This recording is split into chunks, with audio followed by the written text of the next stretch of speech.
For STEM graduates and professionals, U.S. immigration is not an abstract policy discussion.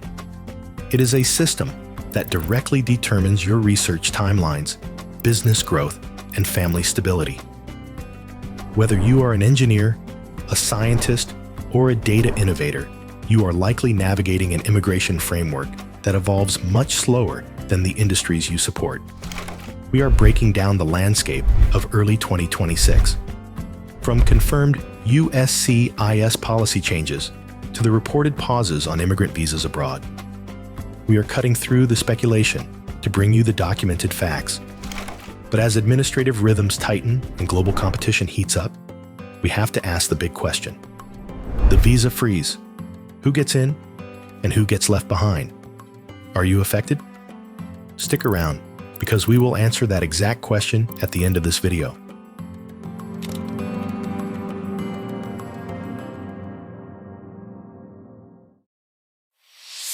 If you want clarity rather than rumors, hit that like button and subscribe. We bring you the latest investigative updates on the policies shaping your future. Before we dive into the evidence, we want to hear from you. Which STEM sector are you currently working in? Technology, healthcare, biotech, or AI? And how are current processing times affecting your career planning?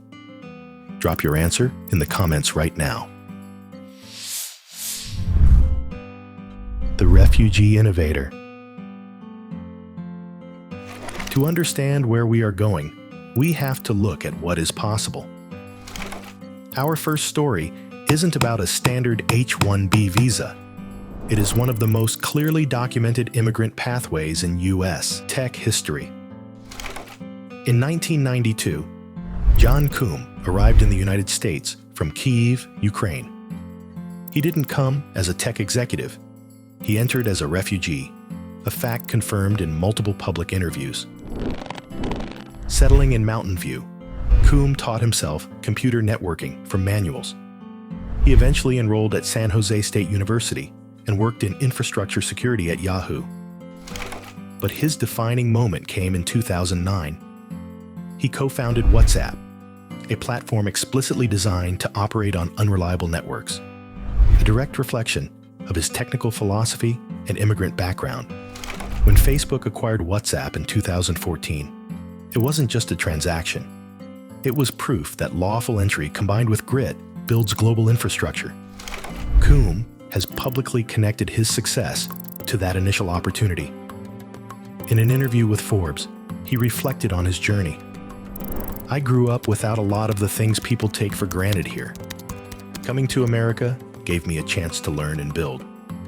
We asked attorney Chris M. Ingram if Coombe's non-traditional path still holds lessons for STEM professionals today.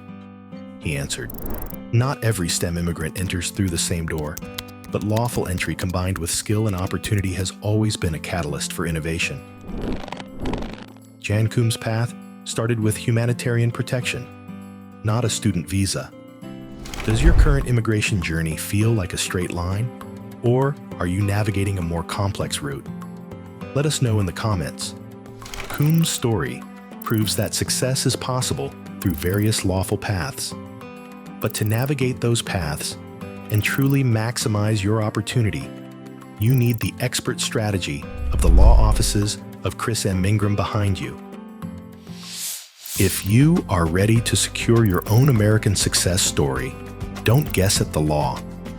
The team at the law offices of Chris M. Ingram can help. Whether you're an engineer, a researcher, or an innovator, you don't have to navigate this complex system alone. Visit breakthroughusa.com today and book a free consultation with the law offices of Chris M. Ingram to get expert eyes on your specific case. The 75-country visa freeze. Breaking news for January 2026.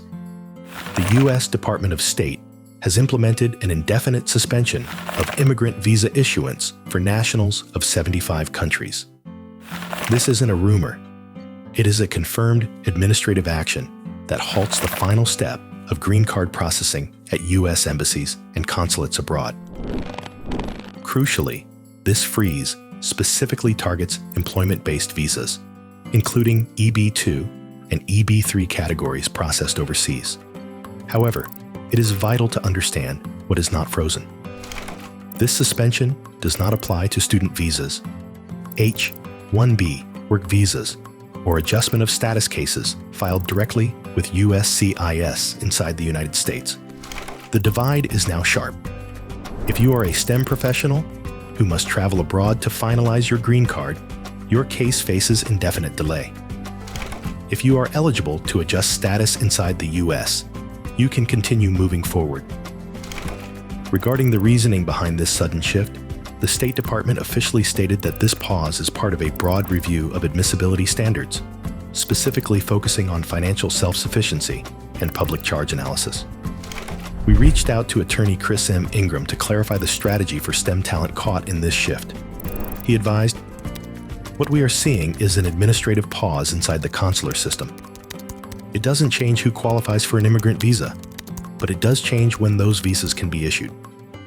For professionals, the most important factor right now is knowing whether your case is handled by a U.S. embassy or by USCIS inside the United States, because those processes are operating under different timelines. So, here is the critical question for you. Are you safe inside the domestic adjustment process, or is your career currently on hold waiting for an embassy interview? Let's talk about your strategy in the comments. In this climate, knowing your exact processing jurisdiction is your primary defense against administrative uncertainty. The rulebook changes. While consular processing faces delays, domestic operations at USCIS are moving forward with confirmed, dated changes. Several DHS actions are actively shaping employment-based immigration in early 2026. First, the H-1B electronic registration rule. A finalized rule takes effect on February 27, 2026, fundamentally altering how employers must prepare for future cap seasons. Second, budget for higher costs. USCIS has announced increased premium processing fees for requests postmarked on or after March 1, 2026. This impacts your filing strategy, but crucially, it does not change your eligibility. And despite widespread rumors, there has been no blanket reduction in Employment Authorization Document (EAD) validity. STEM OPT rules remain unchanged. The official stance is clear on what has not happened. As the guidance indicates, any shorter validity periods apply only to specific categories. Universal processing holds or mandatory re-reviews of approved cases have not been officially published. We asked attorney Chris M. Ingram how STEM professionals should react to the noise surrounding these policy shifts, and he commented, "Only published rules change the law. Everything else is noise until it's written, dated, and effective." With the February 27th and March 1st dates looming, are you rushing to file before the changes? Or are you holding back to see how implementation plays out? Drop your strategy in the comments. Dates and fees are manageable, but the economic forces driving these policies are what will determine the long game. The innovation cost. Beyond the visa stamps and legal filings, there is a cold economic reality. Research consistently shows that high-skill immigration drives U.S. productivity. But right now, STEM-heavy sectors like biotechnology, healthcare, and advanced manufacturing are facing a critical bottleneck. The problem isn't just a lack of people, it's a lack of predictability. While large corporations may have the resources to adapt to these shifts, startups, research labs, and hospitals often cannot. This creates a dangerous dynamic for American innovation. Other countries are actively competing for this exact pool of global STEM talent by offering clearer pathways. When the U.S. system stalls, that talent doesn't just disappear, it goes elsewhere. Federal Reserve and academic studies have highlighted this specific risk. Constraints on skilled immigration can disproportionately affect younger, research-driven firms that depend on specialized talent. We asked attorney Chris M. Ingram about the long-term consequences of these administrative hurdles. Talent follows predictability. When systems are clear, innovation stays. When they aren't, it moves. Are you seeing a talent drain in your specific field? Are projects stalling because key people can't get their visas approved in time? Tell us what is happening on the ground in your industry. The economy needs you, even if the policy is slow to catch up. But that brings us back to the question we asked at the very beginning. So, back to the big question we asked at the start. In this 2026 landscape, who gets in and who gets left behind? The answer is harsh but simple. The door hasn't closed, but the lock has changed. The professionals who get in are those who treat immigration not as a lottery, but as a discipline. They are the ones who verify every rule, anticipate the renewal cycles, and refuse to rely on rumors. Opportunity remains real, but today, it depends entirely on preparation and verified information. Your career is too important for guesswork. If you are serious about securing your future in the United States, take the next step right now. Hit that like button if you found this video helpful. Subscribe for more investigative updates and visit breakthroughusa.com. Book your free consultation with the law offices of Chris M. Ingram today. Don't just watch the news, change your own story.